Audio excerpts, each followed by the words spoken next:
As some of you know, we were supposed to be traveling this week. We both got sick, and poor Norman is still sick. Hi, Daniel. Hey, Hannah. And so I'm here by myself. I'm 99% better, which is good because I have to fly to London tomorrow. So I'm very grateful that I am better. I'm trying to think. We were supposed to go to Bordeaux and then somewhere else, and we're still in Vienna. And so that's why you should never say never. And continuing the mug theme, I have tea today. Hello. Because I've been singing and still getting over this. And I don't know why, but it's 11 degrees outside and I'm freezing. So it makes no sense, but what can you do? Norman Reinhardt is watching me from the other room. That's hilarious, babe. Hey, Norman. Hi, Catherine.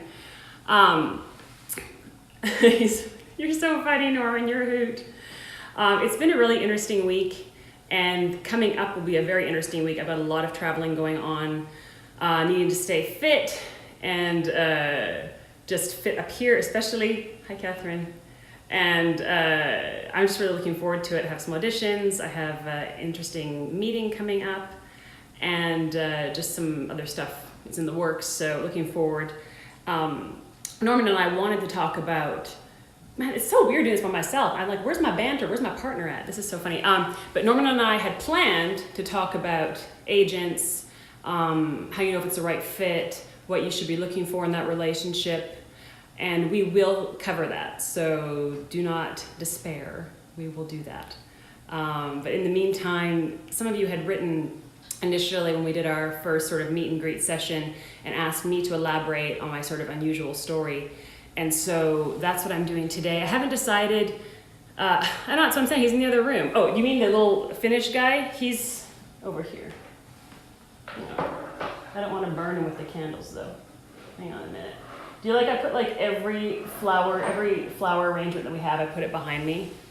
Okay, he's kind of, you can't really see him. Hang on a second. All right, I'm not gonna set him on fire. Ta-da! Okay, anyway. Oh my gosh. Also, you guys, I don't know if Rachel is gonna see this, but you guys have got to go to Rachel Willis Sorensen's page and see like what's going on with her. It is so funny. She saw Bruce Willis on the street and now he's gonna attend her show at the Met and we've been texting and I'm just laughing my head off. So you have to go after this and go look at her stories because it's extremely funny. But anyway, you're right. So when we did our initial first sort of meet and greet thing, some people wrote to me afterwards and asked if I would elaborate on my journey to becoming a singer because it was sort of not the traditional path. And so that's what I'm doing today. And where to begin? If my mom sees this, I don't know if she's gonna agree, but I would say I don't come from necessarily a musical family, although my mom did play piano, but she was a doctor. She's now retired. And my father didn't do anything with music, and he would never profess to be able to carry a tune. And I just, when I was about 5 years old, I just got it in my mind that I wanted to do music. And in Canada, what's so amazing is that they have programs where they'll bring sort of little troops to elementary schools. And so I heard a concert when I was 7 and it just sort of sparked something in my brain and I was like, ooh, I want to play the flute. And so I did that for 10 years. And coming to singing was really unusual. I had never thought about becoming a singer, ever. If anything, I wanted to be an actress and I actually studied classical acting. I studied Shakespeare. I did poetry like competitions. You can actually do that. And I would be like super bummed if I didn't come in first place, but I usually did. Anyway, so I was really focused on acting. And Vancouver actually is a great hub for that. There's a lot of film and television. But how I came to singing was just totally unusual, that my mom saw an ad in the paper one day for an open audition, and we just assumed it was for a play, and it was not. So kind of going back to the theme of our auditions video, I ended up at an audition and was ready to do, I was going to do Puck's monologue from Midsummer Night's Dream, as you do when you're 12. I can still do it now, at least a little bit. But yeah, they said, so what are you going to sing? And I was like, no, I do Shakespeare. So I know, like I said last time, it's me. It's just, I attract that evidently. So I just sang any song a cappella. I know, Hannah, this is just, you know me, so you know, you're not even surprised right now that I'm telling you this story, right? Hannah, you're not surprised. And whoever was listening to me said, hey, you got a good voice. You should come and do our camp for kids or whatever. And yeah, Hannah's not surprised. And so I did, and somebody heard me there when I was 12 and said, you've got a really strong voice. You know, you should consider singing opera. And I was like, I don't even know what that is. And I'm not interested because I'm going to be like an actress in film or whatever. And I can't remember exactly what transpired, but that same person heard me somehow a couple of years later, somehow. And really at that point, I think I was 14, they said, you have to start training your voice. And she actually called my first singing teacher and said, you have to hear this girl and blah, blah, blah, blah, blah. And I couldn't drive yet, and he was in the big city, and we were in the countryside. And so my mom drove me, and you know, the lady who introduced us said, you know, you shouldn't expect anything. He's a really busy teacher, but he can maybe point you in the right direction because I'm not, you know, really a voice teacher. And so I think I sang something ridiculous for him, like Fiddler on the Roof, and then maybe like Delilah. I don't know, you know, this brain. And he said, okay, I would like to teach you. Come here Saturdays at 10 a.m. and I will teach you. And so, hey, Donatella. And so I did, or my mom did, you know. My mom drove me and until I could drive myself. And I would study with this teacher. And then I really got it in mind that I could maybe do this because it sort of meshed with my prior training as a Shakespearean-esque actor. I mean, I would not call myself a Shakespearean actor, but I had some training in that, and my classical flute, and I was quite advanced in both, in a sense. I mean, for a teenager, because I had been doing it but I quit almost 10 years. So that's a lot of investment for a kid, I think. And there was one point, because I was also quite athletic, that I was doing Shakespeare, playing the flute, taking voice. I was on the basketball team, doing school, and I had a job. So it was like quite a lot to juggle. And I remember my basketball coach took me aside and said, Sula, you really have to make a choice between basketball and singing. And I was like, the probability of me being able to do either of these things is exceedingly low, but I'm gonna go with opera singer over professional female basketball player at this point in my life. Okay, thanks. So I just thought that was hilarious, and she was dead serious, man. I was not that good either. I think our team wasn't very good. It was just that. So anyway, but that's kind of how I got into music. And then I did get very serious and decided this is my path. This is what I'm going to do. Norman. And then I became all in. And so, you know, I was fully listening to all the old recordings, all the old singers, taking all the information that I could, biographies. I mean, yeah. Did I read pedagogy books? I'd like to think that I did. I don't think I did, though. I was just into, like, the cool, you know, the glamorous sides of all of that. You know, Maria Callas biographies and all that kind of thing. And so this teacher that I had was teaching in the university, a good degree program, and so I auditioned and I got in, and I did my degree there, and I was just sort of set to do the normal path that you're supposed to do. And I wanted to do it. It's not like how can I say, I didn't choose to do an unusual or unconventional path. I would have much rather done the regular path because certain parts of it are just easier. But that was just not going to be my lot. Partly because my technique was good, but it wasn't perfect. I had the voice that I have already then in my early 20s, and managing all of that is just a lot. I am not Rosa Poncel, and I don't profess to be. So anyway, I finished my degree, and I had a lot of plans, and I had some offers to do graduate school in the United States, and I was sort of thinking about that.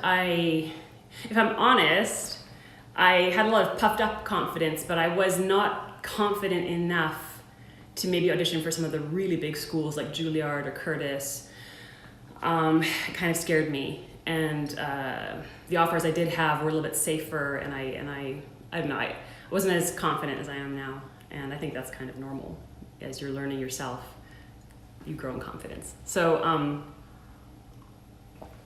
I finished my degree program, and I had plans to go to, hi Elia, I had plans to go to graduate school. And I believe I would have had a scholarship. So, it would have worked out quite easily and well, and not a lot of effort on my part, apart from having to move and, the normal things that people do when they study. So I'm trying to think, I got my degree, and I remember just feeling kind of sore throat, kind of scratchy, and I asked my mom, who was still a doctor, to go with me, because I don't like doctors, it makes me afraid, and she goes, I'll take you 23-year-old. Whatever, no judgment, okay? I just don't like it. So she took me, and the doctor did a routine exam in my throat, and I'd had one just some months earlier, I think in February, and this was maybe May or June. And he was sort of feeling around and looking inside, and he said, well, you don't have a cold, you're fine. You're probably just tired from the rigors of finishing your studies. And he sort of was feeling around in here, and he said, something is wrong. Like, I feel something wrong. And I was like, well, what are you talking about? And he said, we're gonna have to schedule. He said, I'm really sorry to say, but I feel a tumor in your throat. And I was like, what?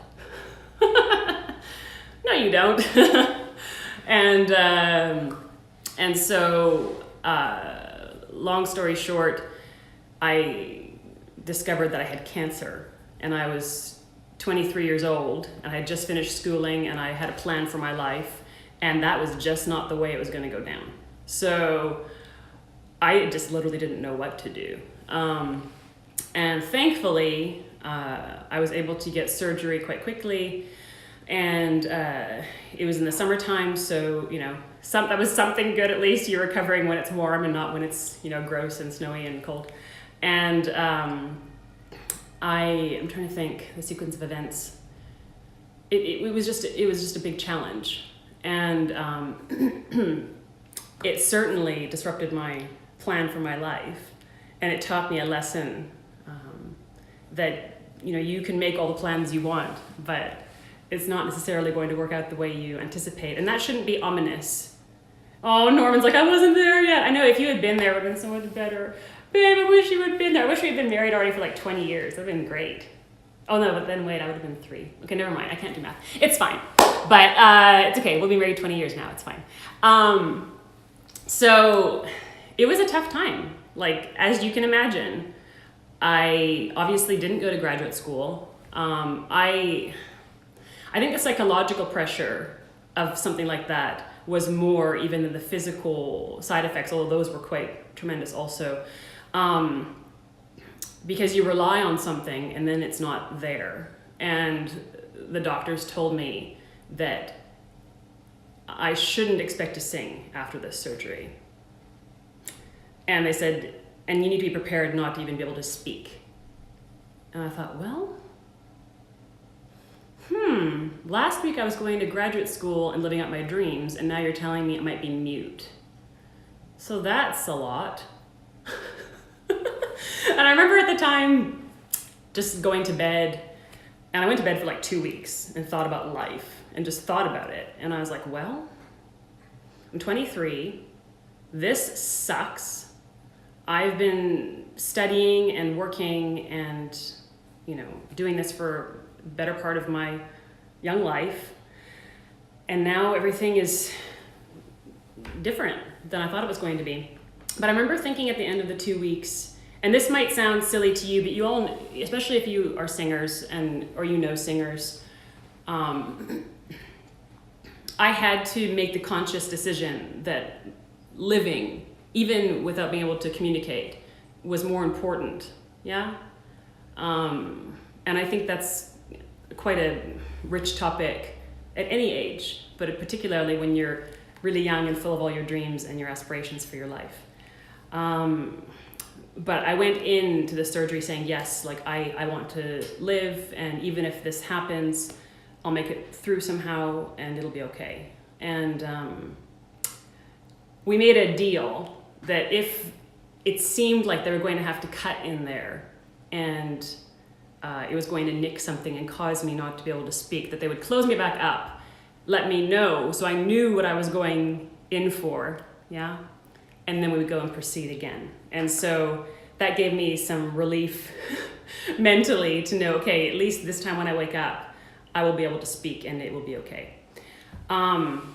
So the first, you wake up from the general anesthetic, and I remember the first thing I was like, is it all gone? Is it fine? And they're like, it's all gone, you're fine. And I was like, oh, thank God. And I just threw up. That's so relieved. I think I just threw up water, but still. So, the first hurdle was, okay, yes, all of my plans, they're gone and they're not coming back. But I have averted this crisis, or this has been taken away from me. There has been mercy over this situation, thank goodness. So I wasn't thrilled about it, but I was definitely relieved, because obviously, can you imagine if I couldn't speak? I mean, my goodness, let alone sing. I just love talking to people and communicating with people, and that would have been, I'm just so grateful. So anyway, getting back to singing, I was advised not to sing. I did have my first contract coming up, which wasn't something extremely exciting, but I was invited to be in the chorus of the professional opera company in my city, the Vancouver Opera. And I really, really wanted to do it, because if you do, I think if you do 3 productions, you get into the union, and I was like, I'm gonna do this. I am not going to cancel this. They advised me to cancel and that I shouldn't sing for at least a year. I was like, nope, I'm not doing that. And I believe I had the surgery. Yeah, I had the surgery in August, and the contract was in May. And I was like, I'm going to make that thing. I am not going to accept that. I just won't accept it. And so after 3 months, I dared to try to sing again. And it was not easy, because this is where I had the surgery. And if you see me up close, you can see it. And something about how my body reacted, it made me sort of hunched over after it was done. So I lost my posture, which of course, as you know, as a singer is a disaster. You need to, have this open and free. And so there was a whole bunch of physical ramifications attached to this surgery and to this problem. The other part was that I lost a ton of weight, because the cancer was making my metabolism sick. And so I got this brand new body, I got this brand new voice, and I was like, okay. And because prior to this experience, my voice was a lot more like it is now, and it was not refined and it wasn't ready, but it was a dramatic soprano voice, just a baby one. After this, I was kind of a soubrette, because I think I lost something like 40 pounds, which is that like 20 kilos? I don't remember. And the voice went along with it. And so it was what it was. But I was totally determined. I'm like, I'm going to at least do this chorus contract. I'm going to at least stand up straight. I am not going to be hunched over. And I was like determined. So I had my goals, and I managed it. I did it. I had help. I had some good friends, and my family was there, and my sisters. But it wasn't easy. I mean, I have to say, this part of my skin here took years to really relax again, and for me to also be sort of opened here. It was just a very traumatic surgery for that area of the body. I don't know if everybody reacts like that, but this is just what happened in my body. And like I said, I think also the psychological ramifications of that intensified it because I'm already a kind of an over-the-top person. I did not have a straightforward childhood. I won't go into that. But this experience, on top of not having a straightforward sort of upbringing, you know, it makes you more volatile as a person. And I've worked as I'm older to be a bit more relaxed, as much as I can be, and healthy, mentally, psychologically, spiritually, in every sense. So yeah, my new goal was do this course contract. You can just do it. And if you can do that, maybe you can regroup and do some other stuff. And so I made it. I was able to do it. I did it. And I was really thrilled. And my voice wasn't what it used to be, but I didn't care because I still had all my musicianship and all my studying. And I thought I can at least do something with these skills, even if my voice isn't what it once was. And I started secretly behind my teacher's back, just learning all the lightest roles, Susanna, Zerlina, I'm trying to think what else, stuff like that, because my body could support it. You know, prior to that, I sang what I sing now, not the Strauss-Wagner variation, but I sang Verdi and Puccini. And that just wasn't going to happen, physically speaking. So yeah, here we are. I tried to figure out what I was going to do next, and this is where it gets a little bit murky in my memory because so many things have happened and I've been in Europe for so many years now.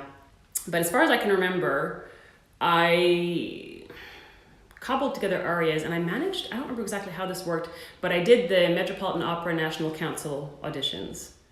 And I managed to get myself into shape enough to do that. And I won for my division, which meant I went to the semifinal. And I'd never expected that. And that was, I want to say I was about 1.5 years after this experience with the cancer surgery. And to me, it was just miraculous that was even possible. And then let alone winning. But of course, my mentality back then was so, all or nothing that I just, I was so single-minded that I couldn't even enjoy and understand, like, hey, you overcome this terrible thing to being a prize winner in a prestigious competition and you're unhappy because you didn't take the first place. Like, that's sick. But that's how I was back then. And I wasn't very balanced. But from that, I won a little bit of prize money so I could do stuff. And I was like, well, what should I do? And then I got it in mind to go to Europe. And if I can say this without offending somebody, part of that decision was based on my audition with the Met audition, because I'd never encountered sort of, I don't want to make anybody mad, but there's a certain approach in the American system that fed sort of an unhealthy thing in me.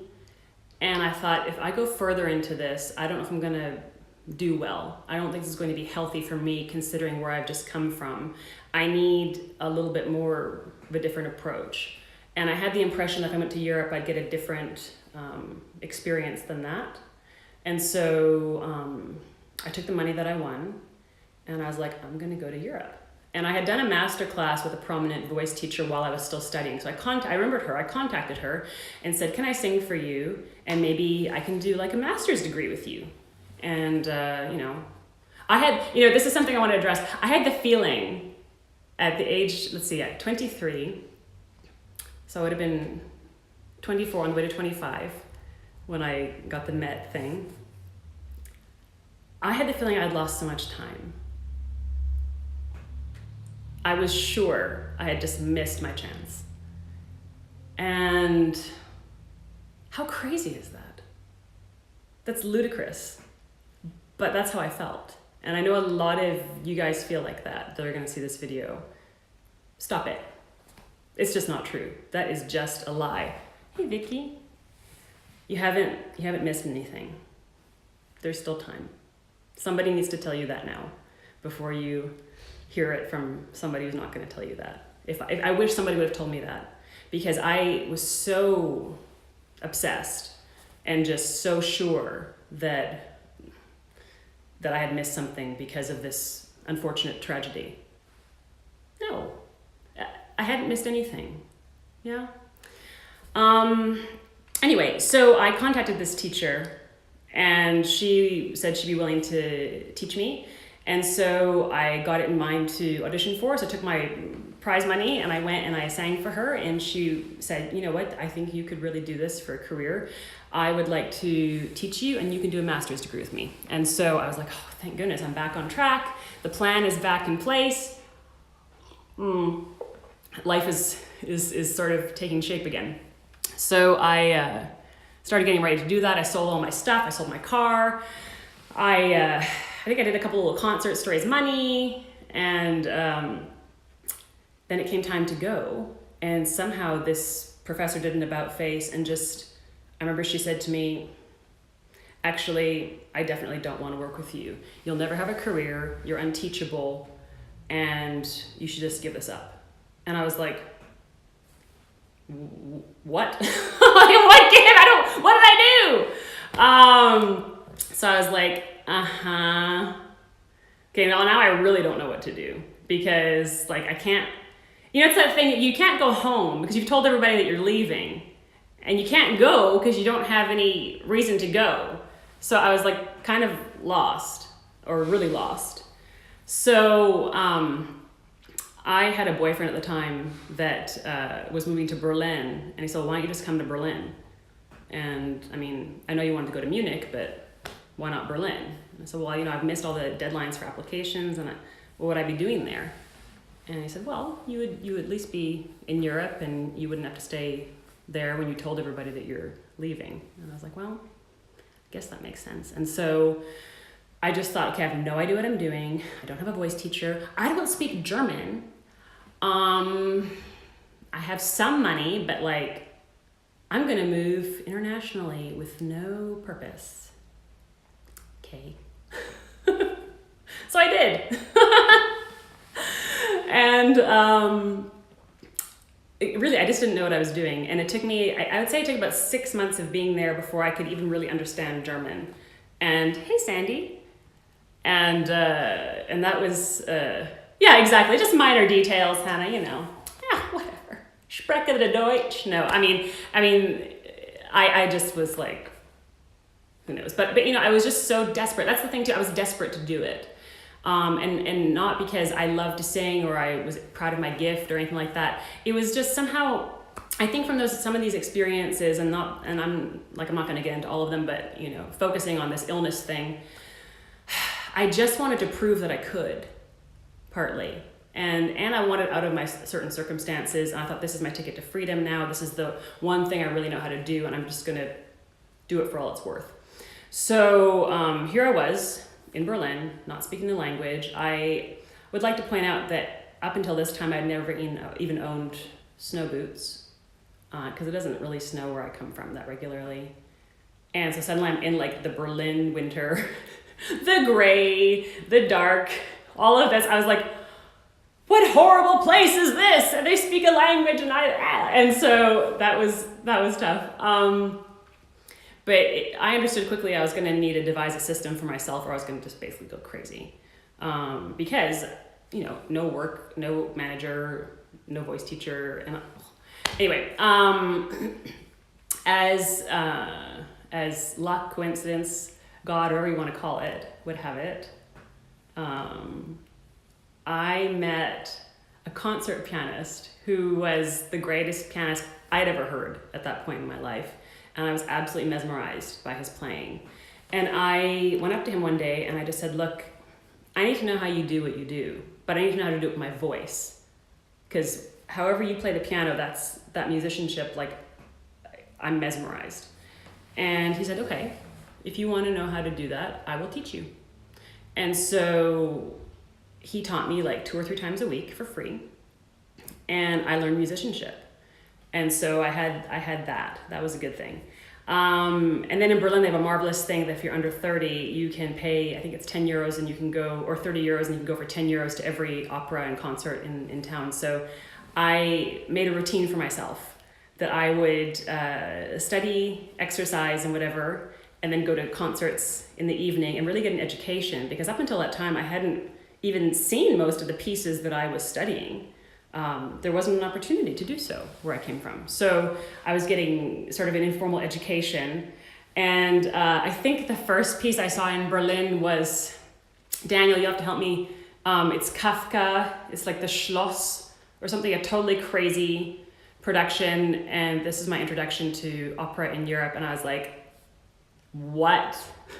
This was not what they trained me for in school. So it was just really wild and out there. And so I was getting an education. And then I would go and see my pianist friend a couple of times a week and was learning. So I at least had some sort of footing there. It was not ideal.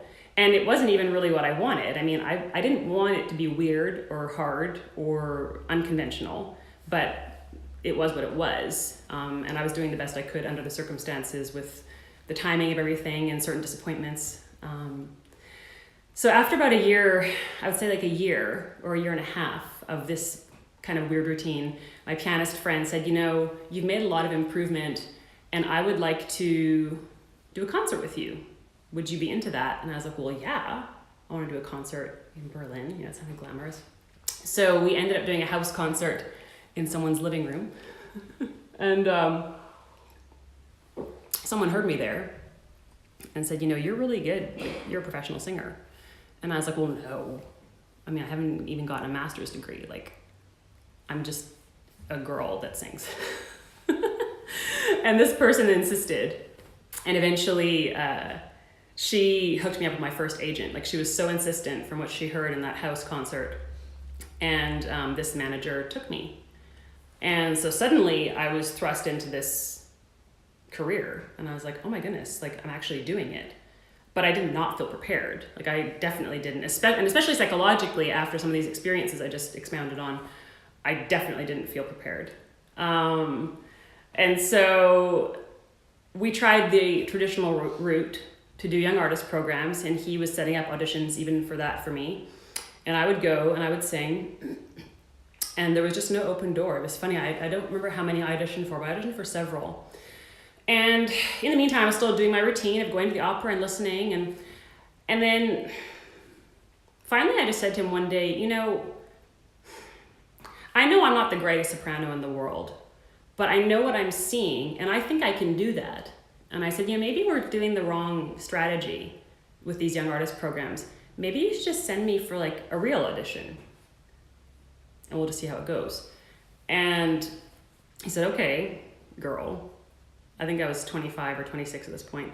He's like, if you think you can handle it, I'll send you for an audition. I'll send the crap out of an audition. No, I mean, so he sent me my first audition, real audition, like, was in the Bastille for Eva Wagner. Hey, Mom. And I was terrified. I was wearing a $10 dress from the grocery store and like super freaking out. And yeah, then it was my turn to sing for her, and I was terrified. And I think I looked like this the whole time. And I kept my shoes on. Everybody knows that's like a big deal. And I didn't correct her when she asked for a second aria. I just managed. And I was really excited because a week later, I got a call saying she really liked you and she wants you to come and do a major role in Aix-en-Provence Festival. And I kind of was flabbergasted, because you have to imagine like this, just psychologically, like I hadn't been doing any performing, I've lost my voice, and now the idea that I'm going to sing in this festival, you know, with the caliber of performers, I won't name drop, but like, just, you can just imagine, okay? And it was like my head was exploding. That production ended up not happening, so that was kind of a blow. But in the meantime, I kept auditioning, I kept working, and I got the engagement at Oper Leipzig that you guys know about, and that's where I met Norman. But sort of in the middle of that engagement, closer to the end, my real voice that had sort of been lost started to emerge again. And then it was really hard because I didn't know what to do. I didn't know how to manage it. I didn't know how to coordinate my body for it anymore. And it was hard and really, just really tricky.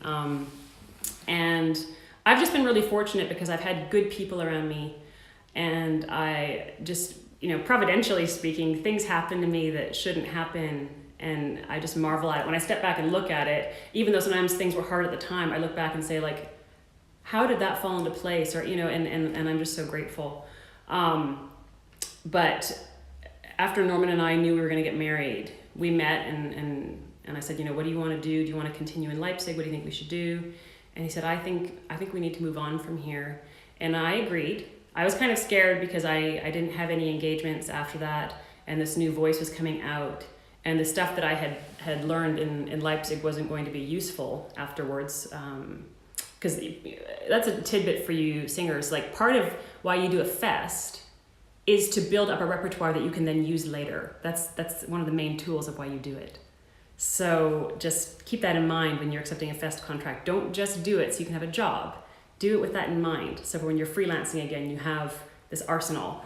So in a way, I just felt like I was a bit starting from scratch when I left, because I could tell this monster wanted to come out again. And but I was very fortunate after, I want to say, a year or 2 years after being fest, I was introduced to our singing teacher, Sherman Lowe, and he told me what he heard in my voice, and he said, if you trust me, I will put your voice together. And that's what he did. And I just said, you know what, I'm not going to fight against this. I've been running. I've been fighting against this. I have been afraid for a long time. I am just, even if it's painful and even if it takes me out of what I've built up until now, because I did have some good engagements, and of course, it's not a small thing to sing in Oper Leipzig, all of that. I just thought, you know what, this is going to be worth it, even if it's hard for a little while. And so I basically committed myself to becoming a student again and learning how this thing was really meant to work. And so in one sense, it was a detour. My whole career was almost a detour, 10 years of detour to come back to what's actually happening now. And the funny thing is, I guess some people would feel like they've lost time, but I don't feel like that. I mean, of course I have thoughts once in a while, and it's hard. But I think it happened exactly the way it was supposed to happen. And I'm just really excited for what's coming next. So that's as much as I can encapsulate, I don't know, 10 or 12, 13 years or whatever. But I just really wanted to share it for some of you who had reached out and asked me to expound on this a little bit, and also to encourage you that, that voice that's telling you that you've missed it, or that you're too far gone, or it's never going to happen. You don't have to believe that. You can just say no. That's what I did. That's the only reason why I'm in Vienna and married to Norman and living any of this that I'm living is because of that. So, if that's happening to you today, you don't have to accept it. You just don't. This business will try to tell you that it's all over for you all the time. It's not true. It's not true. But if you choose to remain in it, okay, remain, and you're not a victim, okay? You're there because you love to sing, you have a story to tell, and you've got a voice, and you're working the best you know how. So, yeah, that's that's what I wanted to tell you guys today. And if you have any questions, feel free to write to me. If you have any questions now, I'd be happy to take them. Otherwise, Norman said he's gonna take me for a hamburger. Daniel says remain and rule. I shall do my best.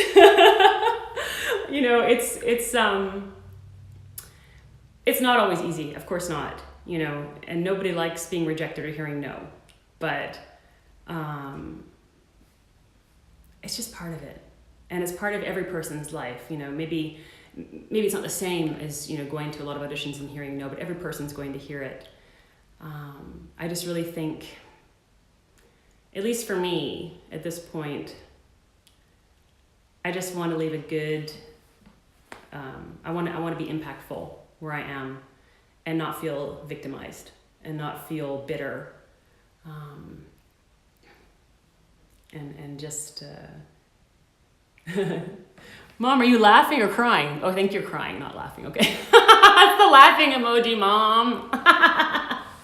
Anyway, I love you guys. I really, really hope this helps somebody. I've got a lot of exciting stuff going on this week. Norman does too. Say a prayer for Norman. He's recovering. Say a prayer for me. I have to travel quite a bit. I'm still recouping from being sick, but I'm just looking forward to our next talk. If everything goes the way it's supposed to, Norman and I will both be here next Saturday, but we will be coming to you from Nice. Thank you so much for being with me, and I just hope you all have a wonderful rest of your day.